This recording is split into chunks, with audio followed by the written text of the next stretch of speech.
जरा सोचिए, कोई सिर्फ 15 साल की उम्र में एक पूरे साम्राज्य की कमान संभाल ले। ये कोई कहानी नहीं, बल्कि हकीकत है। मगध के उस शासक की जिसने अपनी कूटनीति और ताकत के दम पर इतिहास का रुख ही मोड़ दिया। आज हम बिंबिसार की इसी असाधारण रणनीति को समझने वाले हैं। तो सवाल ये उठता है कि आखिर एक टीनेजर ने ये सब किया कैसे। देखिए, ये कोई चमत्कार नहीं था। इसके पीछे थी एक बहुत ही सटीक और दूर की सोचने वाली प्लानिंग। चलिए, परत दर परत बिंबिसार के उस मास्टर प्लान को डिकोड करते हैं, जिसने मगध को एक महाशक्ति बना दिया। तो ये है बिंबिसार, हर्यक वंश के संस्थापक और वो शासक जिन्हें मगध साम्राज्य का असली आर्किटेक्ट माना जाता है। और सबसे हैरान करने वाली बात, उन्होंने ये सब तब शुरू किया जब वो महज 15 साल के थे। अब बिंबिसार का पहला हथियार तलवार नहीं, बल्कि कूटनीति थी। वो समझ गए थे कि एक बड़े साम्राज्य की नींव लोहे से नहीं, बल्कि मजबूत रिश्तों से रखी जाती है। और इसके लिए उन्होंने एक ऐसा रास्ता चुना जो बहुत ही कारगर साबित हुआ, विवाह गठबंधन। उनके इस पूरी स्ट्रैटेजी को हम इस टेबल में साफ साफ देख सकते हैं। देखिए, हर विवाह एक सोचा समझा पॉलिटिकल मूव था। कोसल की राजकुमारी कोसल देवी से शादी करके उन्हें दहेज में मिला काशी, जो उस वक्त का एक बहुत अमीर इलाका था। फिर वैशाली की राजकुमारी चेलना से विवाह करके उन्होंने एक ताकतवर राजनैतिक दोस्त बना लिया। और मद्र की राजकुमारी खेमा से शादी करके उन्होंने उत्तर पश्चिम की अपने सीमाओं को महफूज कर लिया। ये सिर्फ शादियां नहीं थीं, ये थीं साम्राज्य की 3 मजबूत दीवारें। इन सभी गठबंधनों में काशी का मिलना तो जैसे सोने पे सुहागा था। ये सिर्फ जमीन का टुकड़ा नहीं, बल्कि उस दौर का एक बहुत बड़ा बिजनेस हब था। काशी के हाथ आने से मगध की तिजोरी भर गई, और इसी पैसे ने आगे चलकर उनकी सेना को और भी ताकतवर बनाया। और यहीं पर बिंबिसार की असली प्रतिभा दिखती है। उन्होंने समझा कि हर रिश्ते से एक ही चीज नहीं मिल सकती। एक विवाह से उन्होंने सीधा सीधा क्षेत्र और दौलत हासिल की, यानी कि काशी।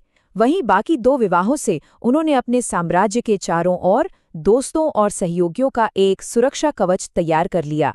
मतलब, कहीं से दौलत तो कहीं से ताकत। यही थी उनकी कूटनीति।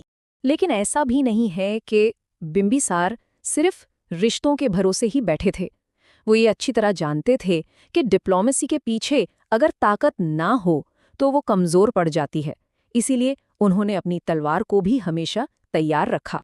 और उन्होंने अपनी सैन्य शक्ति का पहला और सबसे बड़ा प्रदर्शन किया, अपने पड़ोसी राज्य अंग को जीतकर। ये सिर्फ एक जीत नहीं थी, ये एक तरह का ऐलान था कि अब पूर्वी भारत में मगध को चुनौती देने वाला कोई नहीं है। इस एक जीत ने उनके कई दुश्मनों को भी दोस्त बनने पर मजबूर कर दिया। एक महान साम्राज्य सिर्फ तलवार और सोने से नहीं बनता। बिंबिसार इस बात को जानते थे। वो एक दूरदर्शी शासक थे, जिन्हें ये पता था कि विचारों और संस्कृति की नींव पत्थर से भी ज्यादा मजबूत होती है। उस दौर में भारत में एक नई वैचारिक क्रांति हो रही थी, और बिंबिसार ने उसे पहचाना। वो भगवान बुद्ध के समय में ही थे और उनके विचारों से बहुत प्रभावित हुए। उन्होंने न सिर्फ बौद्ध धर्म को अपनाया, बल्कि उसे पूरा संरक्षण भी दिया। राजगृह में वेणु वन मठ का दान देना एक ऐतिहासिक घटना है। ये बौद्ध संघ को मिला पहला मठ था, जिसने इस नए धर्म को फैलने के लिए एक मजबूत जमीन दी। एक शासक जिसने इतनी दूर की सोच और इतनी बेहतरीन रणनीति के साथ एक साम्राज्य खड़ा किया, उसका अंत बेहद दुखद था। यहाँ से कहानी एक बहुत ही नाटकीय मोड़ लेती है। कहते हैं ना कि सत्ता का लालच बड़े बड़ों को अंधा कर देता है। बिंबिसार के साथ भी यही हुआ। उनके अपने ही बेटे अजातशत्रु ने सिंहासन के लिए उन्हें कैद कर लिया।